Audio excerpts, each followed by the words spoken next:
Hola y bienvenidos una vez más a otro episodio de Beyond the Scenes. Mi nombre es Andrés Cuervo y este es un espacio en el que puedo tener conversaciones con amigos, gente de la industria del cine, la televisión, creativos en general, pero hablamos más allá de lo que realizamos en el trabajo y simplemente conversaciones de vida. Hoy me acompaña uno de mis mejores amigos.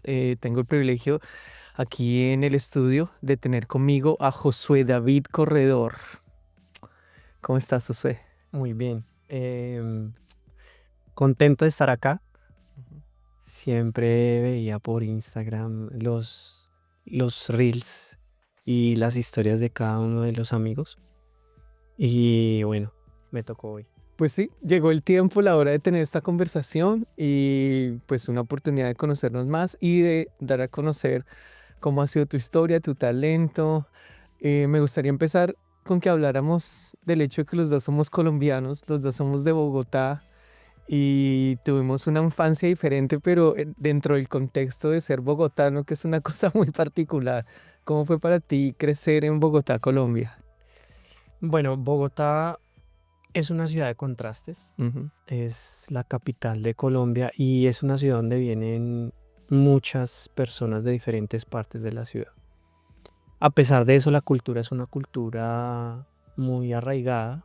El clima, la particularidad de la ciudad hace que uno desarrolle ciertas habilidades de supervivencia. Ok. Eh, La sí, guerra del la centavo. guerra del centavo. Y pues que ninguno de los dos venimos de familias adineradas. Mm. Y eso hace también que conozcamos una parte de las ciudades, de la demografía diferente. Ujú, ujú.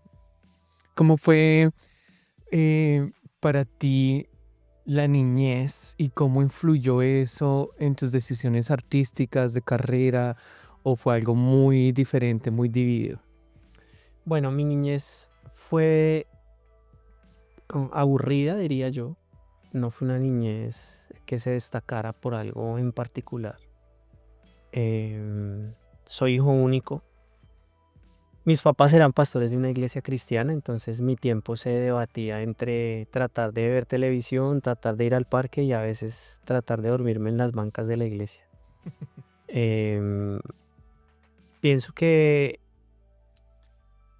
de mi niñez no tengo tantos recuerdos porque decidí borrar muchos recuerdos de Mm, esos momentos que pasé, pero tengo muchas enseñanzas. mm, Mm, a veces jugamos un juego con mis hijos y es el juego de los superpoderes. Y hace unos días mi hija me preguntó que si yo tuviera el poder de volver atrás, ¿qué cambiaría? Y pensaba en mi niñez y al principio le dije no, no cambiaría nada. Pienso que cuando uno quiere cambiar las cosas es porque tal vez cometió errores o porque tal vez sacó lo mejor de esas situaciones. Y en mi caso digo, traté de sacar lo mejor de cada situación. Sin embargo, días después pensando en esas palabras, pensaba que lo primero que cambiaría si pudiera regresar el tiempo o volver a mi niñez sería decirle a ese muchacho que tuviera más amor en sí mismo, más respeto por sí mismo. mm. Entonces, creo que mi niñez es la suma de algunas ausencias que se convirtieron en grandes lecciones para hoy poder hacer los cambios necesarios para este camino que tengo ahora como padre, como profesional y también porque quiero poder ser capaz de mejorar y conocer algo que no conozco. En mi caso, yo considero que mi niñez en Colombia fue bastante conflictiva. Compartimos esa misma realidad donde mis padres también no solamente estaban pastoreando en la iglesia cristiana, pero también estaban también dirigiendo un programa de rehabilitación para adictos. Entonces yo crecí como con ese bagaje, ¿no? Eh, Fui un niño muy inquieto, muy introvertido por un lado, pero también muy inquieto activamente, como con una hiperactividad. eh, y me sacaron como de 7 colegios antes de terminar la secundaria. Entonces yo tenía como que ese sentimiento de rechazo, ¿sí? como que no encajaba ni en el ambiente con mis padres, ni en la casa, ni en el colegio, y siempre me estuve relacionando con gente mayor, pero exploraba mucho Bogotá. A veces yo me pegaba un septimazo completo, pero desde donde comienza casi la séptima, desde San Cristóbal hasta el 20 de julio, por toda la séptima y luego obviamente la décima, pero o sea, me caminaba la ¿Cuántos ciudad. kilómetros crees que es esa No caminata? sé, no lo sé realmente. ¿Unos 6 kilómetros por ahí? Ni idea porque es que 6 millas, no para sé. mí me parecía demasiado. Pero últimamente cuando he regresado a Bogotá, me doy cuenta que las distancias no son tan grandes. Lo que pasa es que ir en bus lo hace mucho más lejos, ¿sí? Un recorrido que podría ser 15, 20 minutos se convierte en hora y media, 2 horas en Bogotá. Entonces, como que no tener esa noción clara de cuánto realmente caminé, pero para mí era, estoy caminando la ciudad entera, la estoy viendo desde el sur de San Cristóbal Norte hasta el 20 de julio. Es, es conocer y reconocer una ciudad casi que en su totalidad de su diversidad. Entonces me parecía que darme la oportunidad, estamos hablando de que yo tenía por ahí 11 12 años cuando caminaba la ciudad de un lado al otro. Entonces como que eso nutría mucho mi mentalidad. Estoy creciendo en una ciudad multicultural donde, entonces imagínate, yo caminaba desde el norte de Bogotá, cerca de las ladrilleras de Del San Coito. Cristóbal, La Estrella, el Coito, eso. Luego pasaba por cerca a Unicentro, Cedritos. Cedritos, Usaquén, luego pasaba por Chapinero, por la Plaza de Lourdes, por toda esa área, pasaba por el Parque Nacional, atravesaba el centro de la ciudad y luego me iba al otro lado del sur de Bogotá hasta el 20 de julio, toda la plaza, todo eso era un recorrido muy grande. Creo que mi infancia y mi recorrido en Bogotá me enseñaron muchos matices de la ciudad que hoy en día me ayudan a ver donde quiera que voy como esa diversidad también. No sé si hubo algunas experiencias similares en ti que como que despertaron esa curiosidad por lo visual, por las historias, por como esas texturas que se pueden encontrar bien únicas en nuestra ciudad natal. Bueno, es chistoso que lo menciones porque así como es metafórico en realidad, el hecho de que puedas hacer una travesía de esas caminando te da la oportunidad de ver paisajes diferentes cada vez que pasas por una versión diferente de la ciudad. Y en esencia esa parte de la ciudad en la que empezaste a caminar es como la parte donde más dinero hay. Y vas al otro contraste donde es la parte donde hay más pobreza, donde empieza Ciudad Bolívar y todo eso, que es donde hay más pobreza. Em, Pienso que una de las cosas que marcó mi niñez fue el hecho de que al sentirme como limitado por las cuatro paredes de la religión, digámoslo así, lo primero que quería yo hacer quería ser el tipo malo de cualquier lugar donde estaba. Y a la vez recuerdo mucho que una de las cosas que me abrió el mundo audiovisual y que recuerdo con mucho cariño era que mi papá tenía un proyector de film, no sé si era de 16 milímetros o de 35 milímetros. Y él ciertos días hacía como reuniones donde invitaba a los muchachos del barrio, a los niños, a las familias y les proyectaba películas. Entonces les proyectaba películas muy viejas en la noche y películas cristianas y con una música terrible como de los 80, pero esa escena era muy cool porque era ver un proyector en un salón muy grande, todo a oscuras y ese proyector dando un mensaje. Entonces, creo que independiente a cómo se dieron las cosas en el transcurso de mi crecimiento y de mi desarrollo, ese tipo de pequeños detalles, el contraste donde vivía, las ganas de salir de las cuatro paredes y explorar el mundo de una manera valiente, tal vez, de una manera atrevida, y el contraste de que la metáfora entre la luz y la oscuridad siempre existe, ha guiado mucho de los pasos que he dado en el transcurso de mi vida.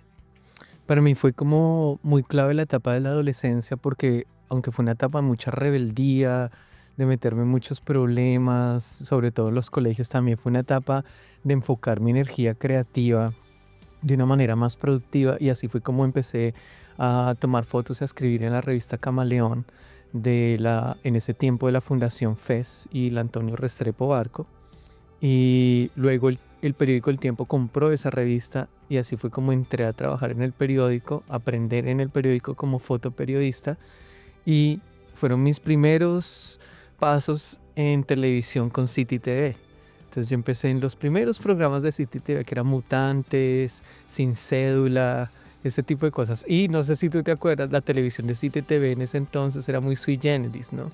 Era muy loca, o sea, la cámara cómo se movía, el tipo de El Dodge contenidos. Angle. Para la gente era como, esto no es la televisión tradicional. Entonces para mí fue como una escuela muy experimental de justo dentro de mis 14 hasta mis 17 años, ya estando envuelto en esas dinámicas. Y creo que ese fue como que la puerta abierta que me llevó el resto de mi carrera. No sé, en tu caso, ¿qué fue el momento y la clave en la que descubriste que ese iba a ser el rumbo por el que ibas a continuar? Ya que lo mencionas, tengo una pregunta.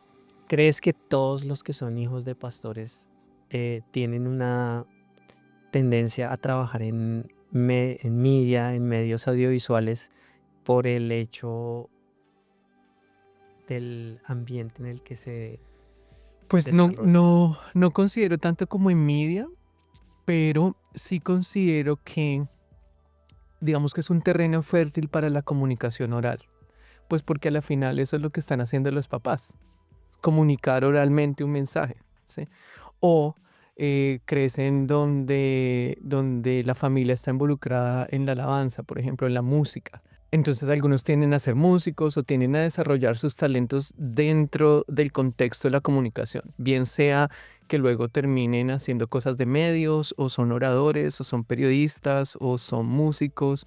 Sí considero que hay una carga bastante importante en lo que tiene que ver con la expresión ante el público, porque muchas veces pues tú terminas involucrado dentro de esas dinámicas hablándole a un público Mayor mayor, en ¿sí? ocasiones.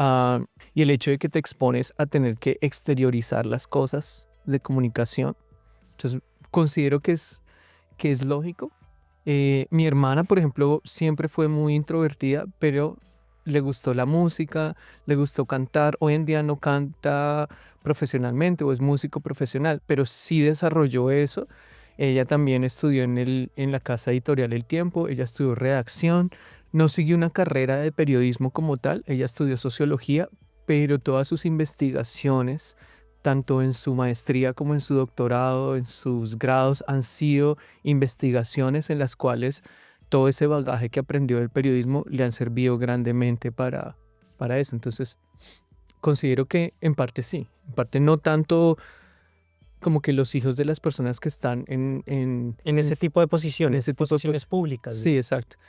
Considero que será lo mismo para los que son hijos de políticos. No todos terminarán siendo políticos, pero algo se aprende de esa interacción con la gente. Entonces, me parece al mismo tiempo que para mí fue una época de mucha búsqueda y creo que encontré en la producción de los audiovisuales una manera de expresar ciertas cosas que a la final muy introvertido, pues yo no, y también por esas mismas características de la familia en la que crecí, donde uno no es como que se iba a rumbear, a no sé qué, pero mi forma de tener un grupo social era dentro de ese contexto, ¿no? Era vamos a la feria del libro, vamos a Corferias, vamos o sea, cosas muy intelectuales, cosas muy, íbamos a Cuentería, o sea, ese era mi parche, digamos. Rentería. Sí, ese era mi parche. Rentería en el Chorro de Quevedo. Exacto, sí.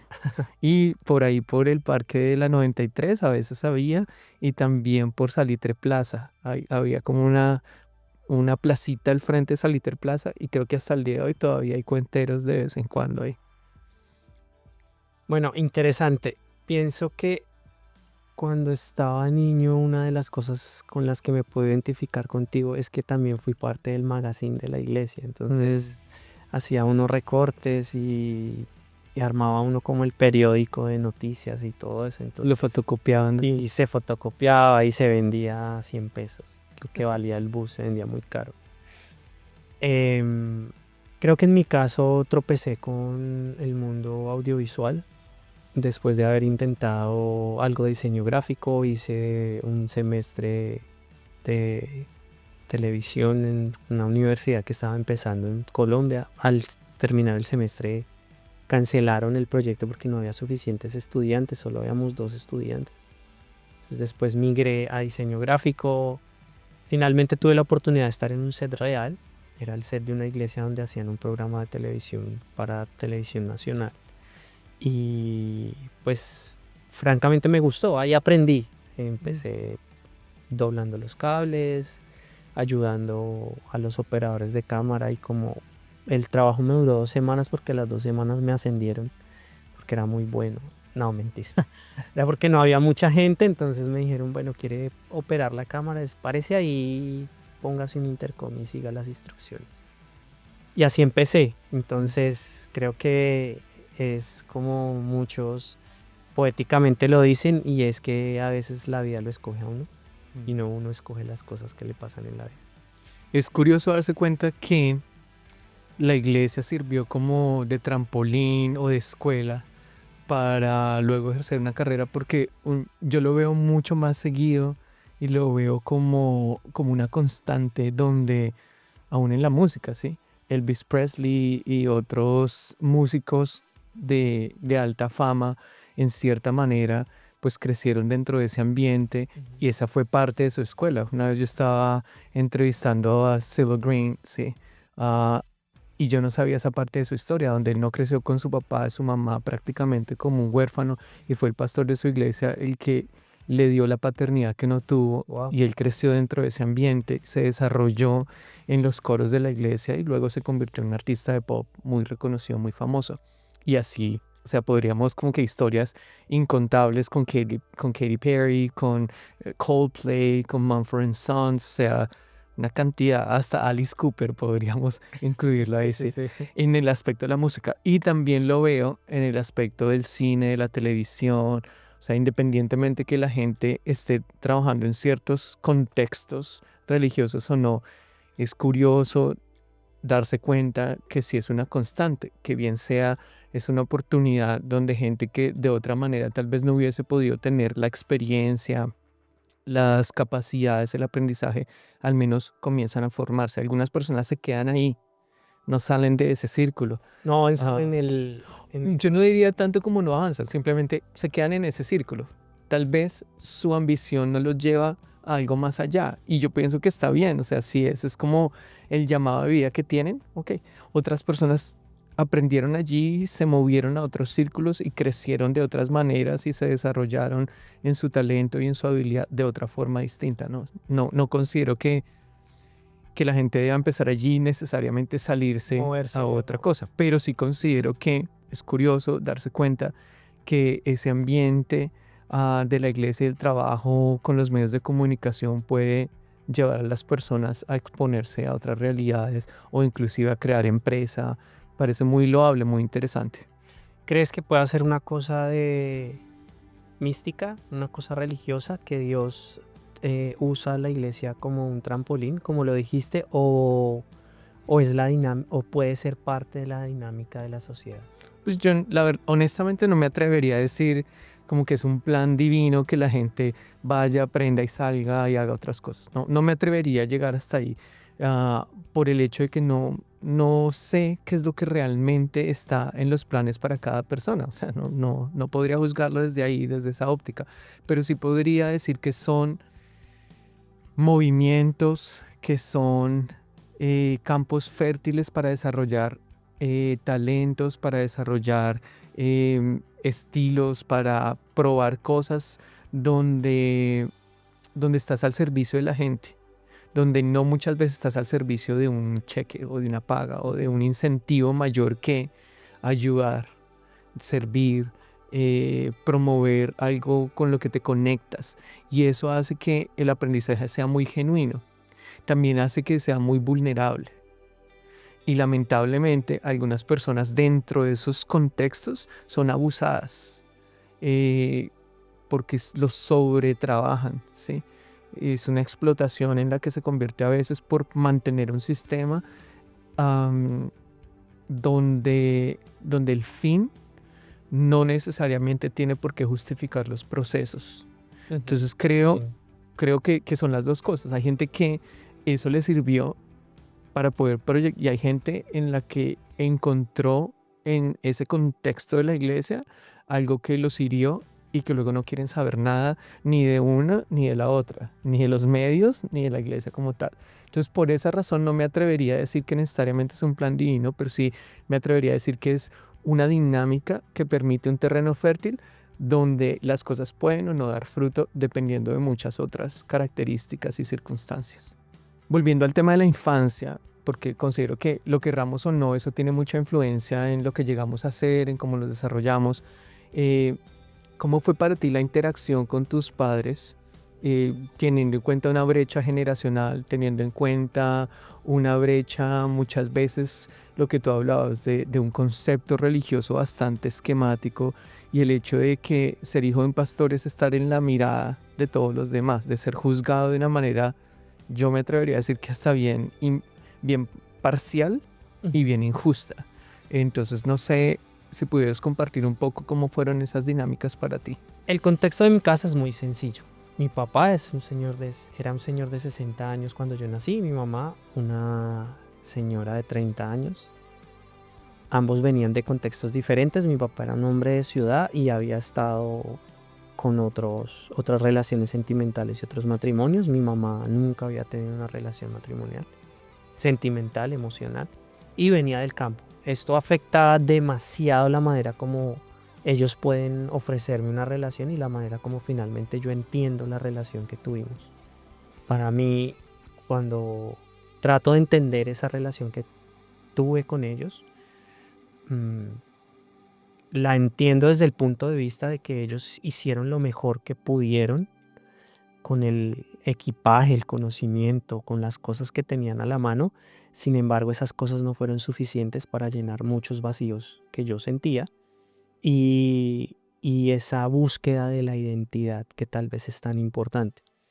Una de las razones por las cuales uno piensa que la adolescencia es tan difícil es porque es el momento más importante donde los valores y la identidad que los niños traen, ese equipaje que traen, eh, se rompe, desaparece, se pierden esas maletas, se rompen esas cosas que los niños han construido y empiezan a construir nuevas cosas. Y ahí es donde el deseo, la necesidad por tener una identidad clara, muchas veces golpea la realidad con lo que los padres pueden ofrecer en casa. Mm, Siento que uno de los efectos que tuvo en mí esa soledad, ese abandono de esa situación particular, creó el efecto de tengo que ser malo, tengo que defenderme por mí mismo, tengo que hacer las cosas a mi manera y voy a hacer lo más malo que pueda hacer.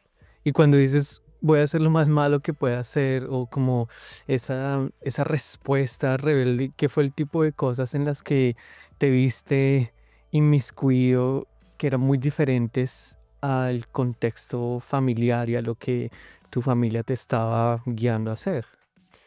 Bueno, cuando dicen las personas que nacen en las bancas de la iglesia, en mi caso era cierto, es literalmente unas bancas de madera en una iglesia. Mi papá iba a las reuniones de la iglesia muchos días a la semana. Creo que todos los días de la semana tenía reuniones en diferentes lugares. Mi mamá estaba con él y creo que la primer forma en la que encontré que quería expresarme diferente y que estaba buscando mi identidad era que no quería saber nada de la iglesia, de las bancas, de la gente, ni de Dios tampoco. Mm. Entonces, muy a los 10 años empecé a buscar la manera de poder romper con aquellas cosas que había escuchado de ellos que estaban mal y quería hacerlas. Entonces empecé a tomar, empecé a fumar, empecé a buscar malos amigos, a buscar malas compañías. Y pasé bastante tiempo aprendiendo las cosas de mis amigos solo con el objetivo de ir en contra de la corriente. Mm. Con ese bagaje en el que tú creciste, con esas experiencias que tuviste, ¿cómo ves hoy en día tu oportunidad de ser papá? ¿Y cómo ves la paternidad con 3 niños que crecen en un ambiente diferente, con una esposa que no es 30 años menor que tú? O sea, ¿cómo tú puedes aplicar ahora un tipo de paternidad que quizás es muy diferente a la que tú experimentaste? Quiero que la paternidad que tengo o que puedo expresar ahora con mis hijos sea diferente a la que viví con mis padres. No porque quiera huir de ello, sino porque quiero aprender no solo de los errores, sino de las cosas que uno puede vivir. Por eso, una de las lecciones que tengo más marcadas en mi mente es que cuando un hijo viene al mundo no tiene a nadie más, sino solo esa familia. Tiene a ese papá, a esa mamá y si hay hermanos, no tiene a nadie más. Y creo que me digo eso muchas veces a mí mismo cuando mis hijos están cansados, cuando tengo que corregirlos, no tienen a nadie más que los corrija. Cuando tengo que amarlos, no tienen a nadie más que les pueda dar el amor que yo les puedo dar. Cuando necesito proveer para la casa, no tienen a nadie más que se preocupe por sus necesidades y que pueda salir y sudar y trabajar y esforzarse por ellos porque no tienen a nadie más. Y creo que eh, noches atrás mi hija me decía, Daddy, eres un buen papá. Y yo le preguntaba, ¿tú crees? ¿Es cierto? Y los otros decían, sí, eres un buen papá, ¿por qué lo dudas? Entonces les respondía, no es que lo dude, pero con tantos esfuerzos emocionales que uno hace dentro de una relación así, uno siente que es demasiada la demanda que hay para la oferta que tú mismo puedes dar. Muchas veces uno siente que los hijos van por su propia cuenta y tienes que dar tantas cosas que no sabes si estás dando lo correcto. Pero creo que es la belleza de poder aprender de los errores, no quedarse en las etapas de la vida, o sea, las cosas que te pasan no tienen por qué marcarte de tal manera que te impidan, sino tienen que ser un combustible para cambiar las cosas, para romper los hábitos, para cambiar, para hacer de verdad un cambio. Soy afortunado de tener una mujer increíble a mi lado, como es mi esposa. La manera como ella ve la vida, la nobleza con la que perdona, lleva el hogar, hace la diferencia en la manera como yo ejerzo mi paternidad. Y creo que también he descubierto que la clave en todo esto de la paternidad es entender que tus papás se equivocaron, tú también te vas a equivocar, pero siempre tienes la oportunidad de elegir algo diferente. No porque otro lo haga significa que tú no puedas hacerlo diferente. Puedes cambiarlo, puedes hacerlo diferente. ¿Tú te enfocaste dentro del aspecto de la producción audiovisual en la cinematografía, am, encabezando el equipo de cámara, de iluminación, crear imágenes? Sin embargo, dentro de eso, pues también has tenido oportunidades de trabajar en diferentes aspectos. En Colombia lograste como que escalar diferentes peldaños, tanto en el aspecto comercial como en el aspecto narrativo. ¿Qué te motivó, qué te llevó a tomar la decisión de dejar el estilo de vida que tenías allá y la posición que habías logrado eh, encontrar y la manera de encajar en la industria allá y moverte a Estados Unidos como de una manera muchas veces como incierta hacia el futuro de lo que podría pasar en tu carrera? Hay una película muy interesante que se llama Big Fish. No sé Mm, si la has escuchado. sí. Y una de las lecciones que me quedan de esa película es sobre los peces dorados, que son los peces que están en una pecera y no pueden crecer por el tamaño de la pecera. Es que tienes que ir a una pecera más grande para que puedas crecer. En Colombia tuve el privilegio, la fortuna de contar con directores, dueños de empresas, con un equipo, con gaffer, con grips, con asistentes de cámara, con amigos que tienen la valentía de confiar en uno, una visión y también la oportunidad que le dan a uno de poder llevar sus proyectos y completarlos. Entonces, tuve la fortuna de conocer muchas personas en Colombia que me dieron la oportunidad de poder hacer parte de sus proyectos. Y a pesar de que había un avance y veía que estaba creciendo y estaba dando los resultados, sentí que el hecho de moverme a un país como estos, que es un país del primer mundo, pero también porque sus sistemas están mucho más avanzados en términos de producción. Mm, Finalmente, la producción audiovisual en países como estos es donde se creó, donde se hizo, donde las reglas se hicieron acá. Para mí era mucho más fácil venir a un país como estos para aprender y poder empezar en una nueva pecera. Mm, interesante. Ahora, no ha sido una aventura fácil el haber venido acá. Evidentemente, en tu caso particular y en cierta manera en el mío, migrar no es una experiencia tan glamurosa como pareciese. Y es como algo que se paga que va más allá del dinero que pagas por los papeles o por un abogado o por una visa.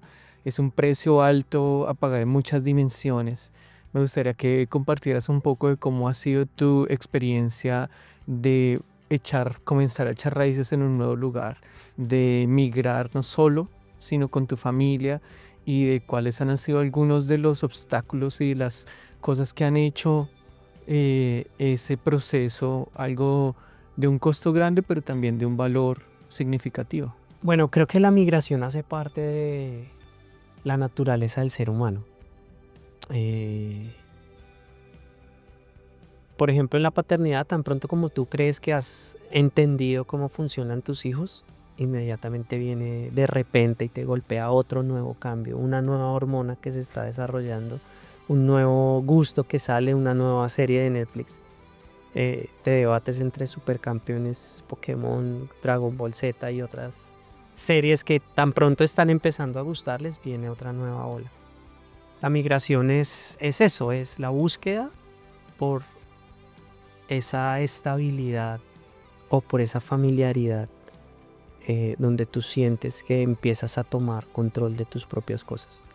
Entonces, creo que todos estamos en una migración interna, creo que todos en algún momento están en busca de algo y la migración simplemente es...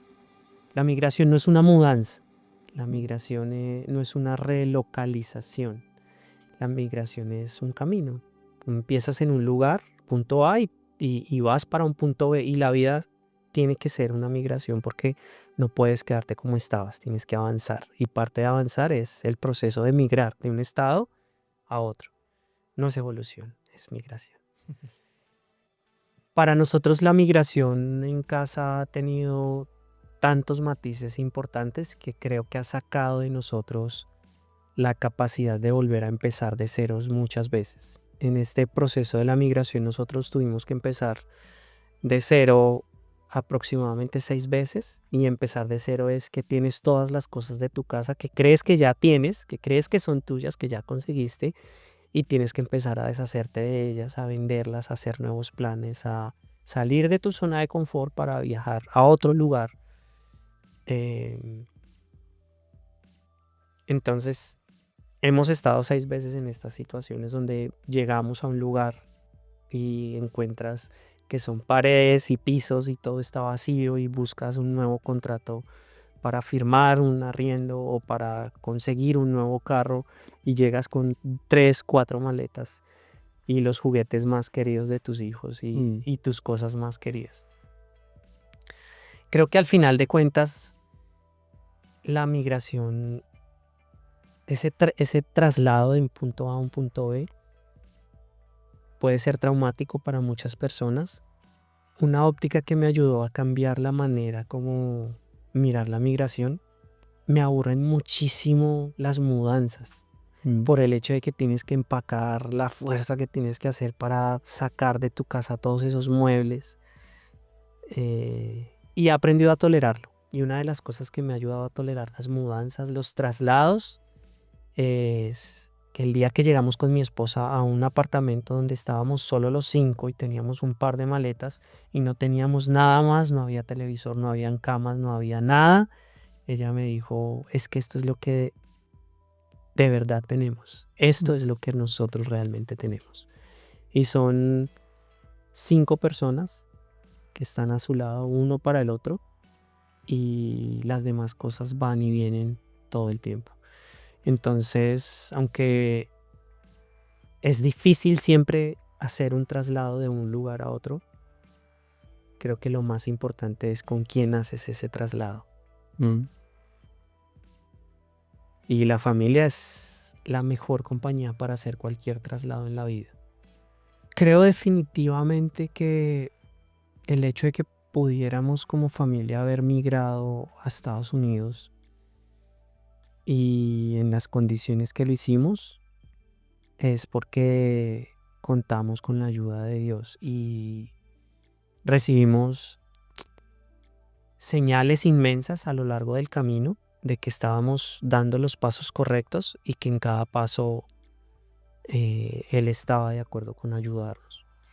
Fue valiente haberlo decidido así, a pesar de que no sabíamos cómo iba a terminar, pero fue lo mejor que nos pudo haber pasado. Entonces creo que más allá de cualquier otra cosa en la decisión, creo que la resiliencia y la capacidad de poder mantenerse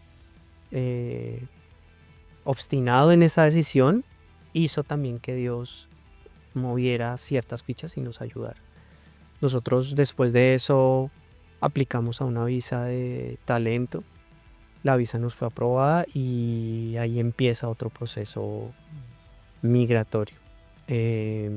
Parte de ese proceso es el tiempo que te toma llegar al país. Nos tomó prácticamente 5 años poder estar otra vez en Estados Unidos.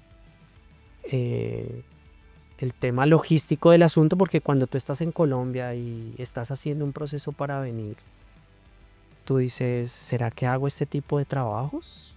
¿Será que sigo trabajando? ¿Será que espero? ¿Cuánto tiempo se va a demorar esto? Y en la casa uno dice, ¿será que compro este carro? ¿Será que compro estos muebles? Es una inversión muy alta y si de pronto salen los papeles y puedo viajar rápido, ¿qué hago? El escenario que nosotros teníamos para poder llegar acá a Estados Unidos y poder trabajar en mi carrera era a través de una agencia en Nueva York que nos ofreció la oportunidad de venir. Ellos iban a pagar por nuestros papeles, por toda nuestra documentación. Y la manera como funcionan ese tipo de papeles migratorios es como son unas residencias que son basadas en empleo, y es que si tu empleador se decide echar para atrás, hasta te puede tener solo 1 año, 2 años, tú tienes que regresar a tu país, y no es una cosa permanente, sino es una cosa que depende de las condiciones del país, depende de las condiciones del empresario, depende de cómo esa relación va aumentando. Esa era nuestra oportunidad para poderlo hacer. Cuando las cosas no salieron como nosotros esperábamos, nosotros decidimos regresar a Colombia.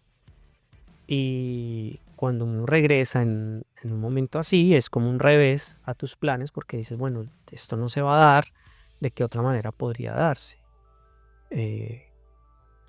Ahí es cuando nosotros aplicamos a una residencia. 5 años después nos es aprobada la residencia. Y ese solo hecho ya es un milagro. Poder entrar a un país, trabajar en un país sin que tengas que mantener una relación con un empleador, sin que tengas que tener una residencia temporal que esté en vilo todo el tiempo, creo que es el milagro más grande que puede suceder en términos de mudanzas, en términos de migración y también en términos de tu carrera. Lo que uno más quiere en una carrera tan volátil como esta de producción es poder tener la posibilidad de tener una legalidad en tu documentación y poder, o sea, poder no tener esa preocupación de cuál es el siguiente paso, sino de tener una residencia permanente. Especialmente cuando uno viene a este país con la idea de también aportar para la industria, de también aportar para la sociedad, a veces se convierte en algo muy complicado y historias como la tuya, tanto historias como la mía, de 12 años esperando a que se me diera la posibilidad de tener una residencia permanente y próximo a eso una ciudadanía, donde muchas veces lo que tú compartes es esa incertidumbre acerca del futuro, ¿no? Y ese temor al futuro te paraliza muchas veces, no te permite crecer realmente porque no sabes si vas a poder echar raíces aquí o vas a echar raíces en otro lado, ¿no? Y eso restringe mucho el fruto que puedes dar porque estás confinado, bien sea mentalmente o físicamente, a ciertas cosas que no te dejan crecer.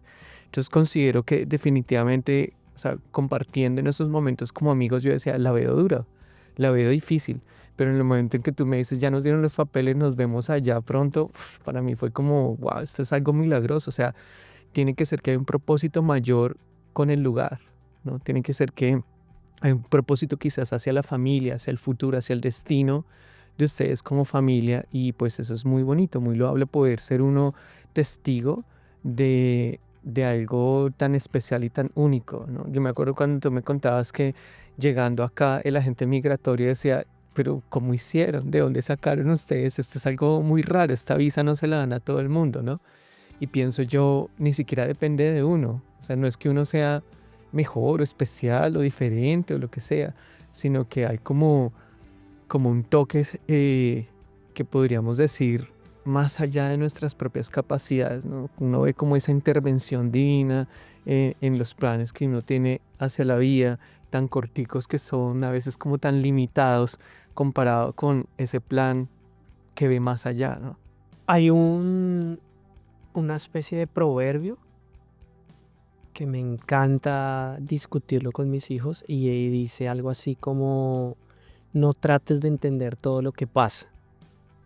Por eso deja que Dios organice tus pasos porque solo Él conoce el futuro. Y creo que las cosas que realmente valen la pena, tú no las puedes adquirir en un mercado cualquiera, porque las cosas que valen la pena no son gratis, no son fáciles y no son rápidas. Mm. Si quieres tener un buen matrimonio, no es fácil, no es rápido, no es gratis. Si quieres tener una buena paternidad, no, esas cosas cuestan. Y si quieres tener una buena vida, no hay cosas fáciles, ni rápidas, ni gratis. Tienes que pagar por ellas, tienes que esperar el tiempo y tienes que hacer que realmente valgan la pena. Creo que cuando nosotros decidimos armar el caso para la visa y en los otros proyectos que yo he visto es como si cada pieza se fuera organizando, ¿sí? Cada proyecto que necesitaba para poder venir al país se iba acomodando y se iba dando.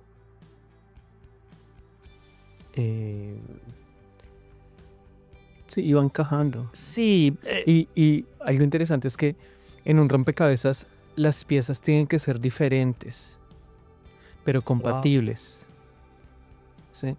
No siempre son las piezas exactas las mismas, son diferentes, pero sí tienen que ser compatibles.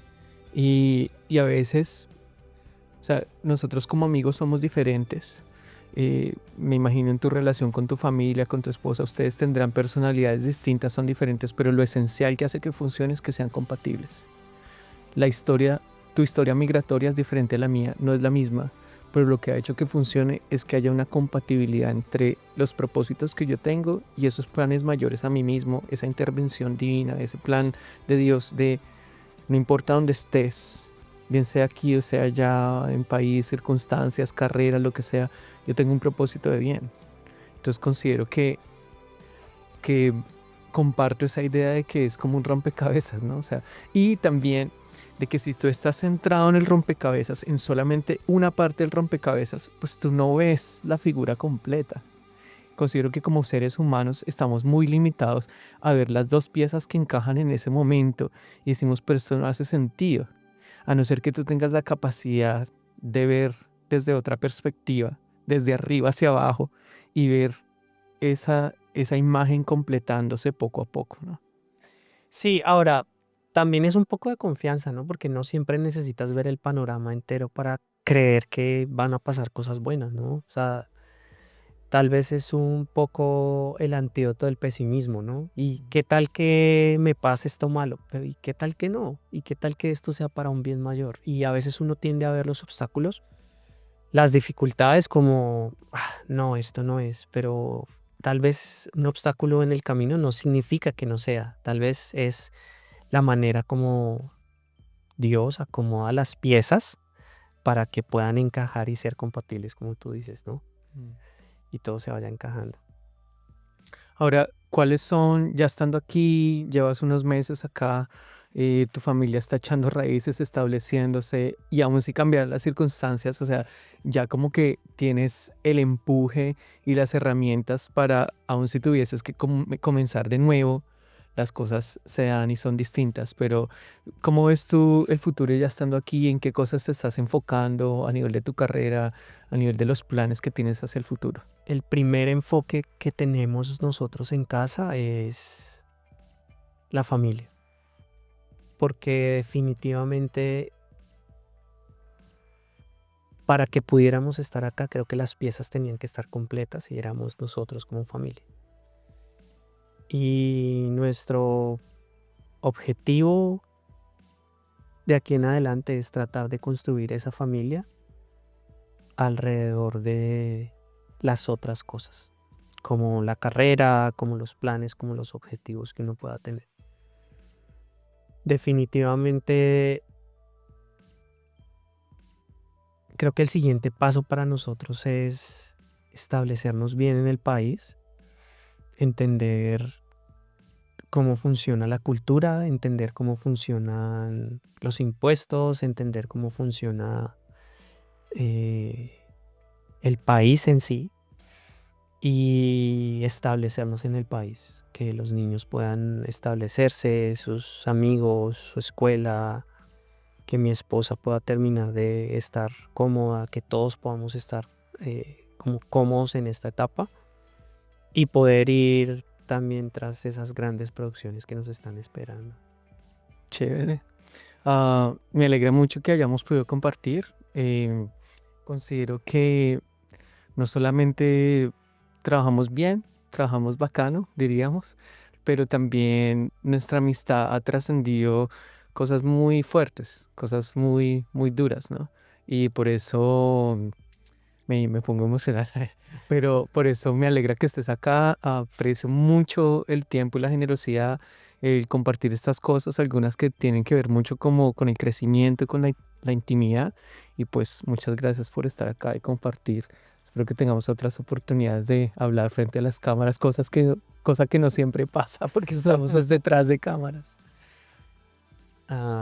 Gracias por invitarme. Admiro mucho la resiliencia que tienes como persona. Admiro mucho esa consistencia y el progreso que haces. Y estás compartiendo contenido que tiene algún mensaje, que busca ayudar a alguien, que busca ser un oasis en medio de tanta basura que muchas veces uno ve en Instagram.